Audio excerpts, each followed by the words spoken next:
사람들마다 모두가 이렇게 타고난 소질이라든가 또 성격이라든가 이런 게 전부 다 다르잖아요. 그 이제 엊그제는 어느 불자가 그 기도를 와서 그런 이야기를 했어요. 그 청소 안 하지 그랬더니 집에서 본인이 앉을 자리만 딱 청소하고 다른 건 일체 정리 안 하는 그런 성격들이 있어요. 그것도 타고난 부분들이거든요. 희한해. 근데 지 몸 때 빼고 확내는 것도 잘하거든요. 그게 이제 일반적으로 성격상으로 보면은 쥐띠가 그런 성질들이 강해요. 쥐띠가. 쥐띠들은 굉장히 꼼꼼하고 세밀하게 하는데 청소하는 거는 쥐가 다 어지러 놓고 정리 안 하는 그냥 뭐든 다 긁어갖고 부숴놓고서 이렇게 지가 앉을 자리만 딱 이렇게 하는 거죠. 그랬더니 그게 다 정해진 거니까 그 저를 처음 봤으니까 이제 그분은 스님 귀신인가 봐. 그런 귀신이 아니라 그 뭐 다 공개된 비밀인데요. 각자 이런 성격들이 있고 복력들이 다 달라요. 그죠?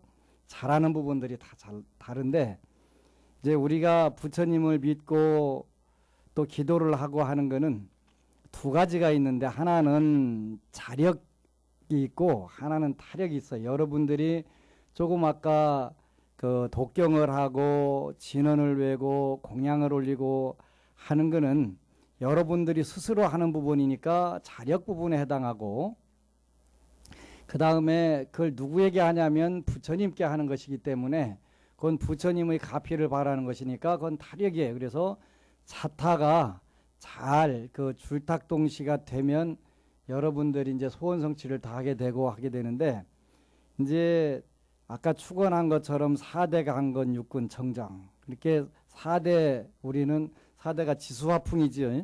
흙으로 만들어진 부분 물로 개가지고 그 바람을 잘 섞어서 그 불길을 집어넣으면 몸뚱이가 된단 말이에요. 그게 4대 아이고 4대 삭신이야 삭신인데 4대 색신 원래는 불교 말로 4대 색신인데 그 4대가 강건해야 되고 그러지요. 그 비실비실하면 그 문제가 된단 말이에요.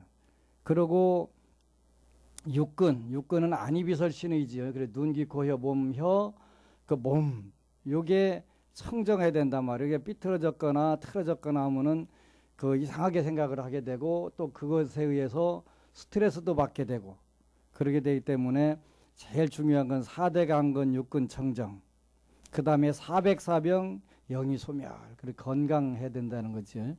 건강 그 다음에 이제 재수대통 운수대길 그 다음에 이제 재수가 대통하고 운수가 되길 해야 또 우리가 사는데 좋단 말이에요. 여러 사람들에게 좋은 일을 할 수가 있단 말이지. 그 일본 사람들은 독한 부분들이 있어요. 요새 사람이 죽을 때 그 후회하는 25가지 해갖고 책이 나왔어요. 세계적인 베스트셀러가 됐는데 그 글을 쓴 사람이 그 호스피스 그 일본에서는 터미널 케어라고 그래갖고 임종하는 사람들만 뭐 몇천 명을 가서 해가지고 잠깐 숨 떨어지기 전에 물어봅시다.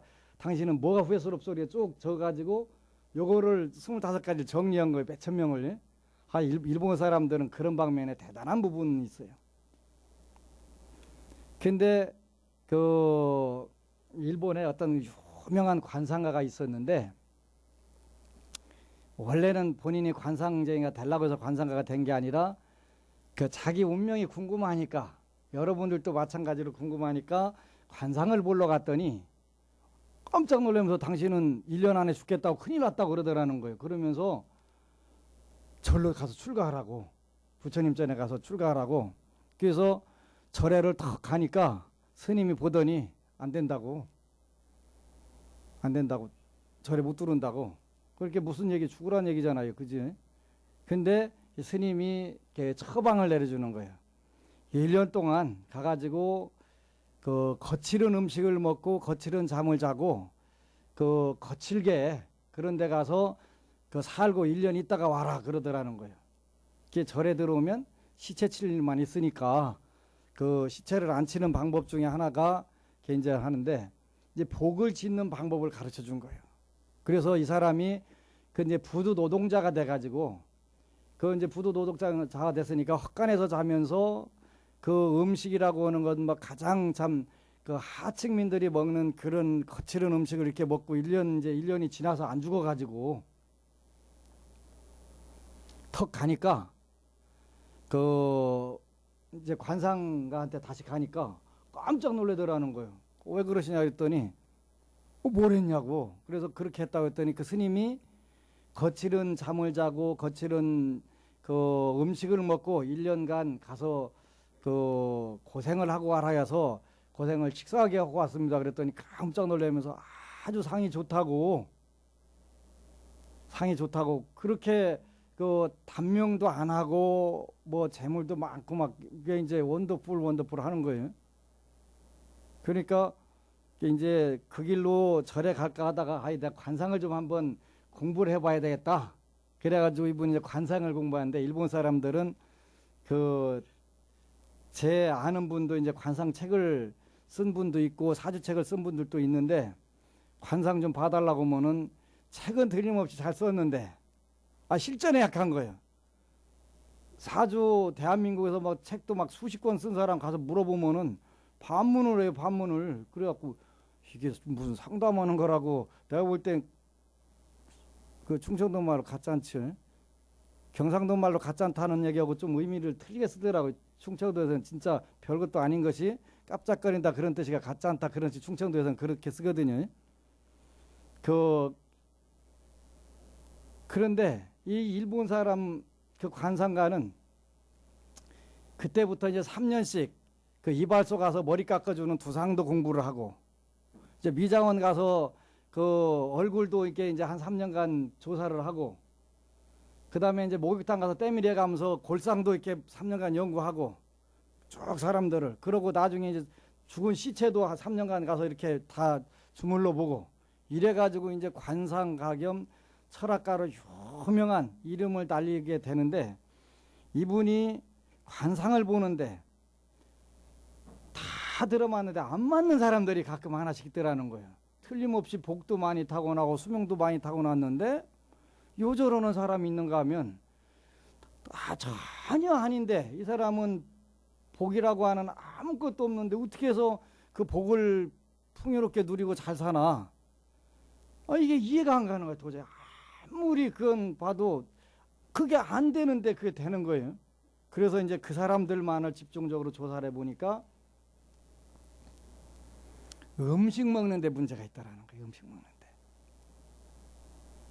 그러니까 음식을 어떤 음식을 어떻게 먹느냐에 따라서 복이 늘어나기도 하고 줄어들기도 하고 그러더라는 거예요. 우리는 좋은 음식만 쭉 골라서 먹고 못 먹는 사람들이 쉽게 말하면 그러고 밥을 갖다 버리고 못 먹으면 우리 그 어른들이 뭐라 그랬어요?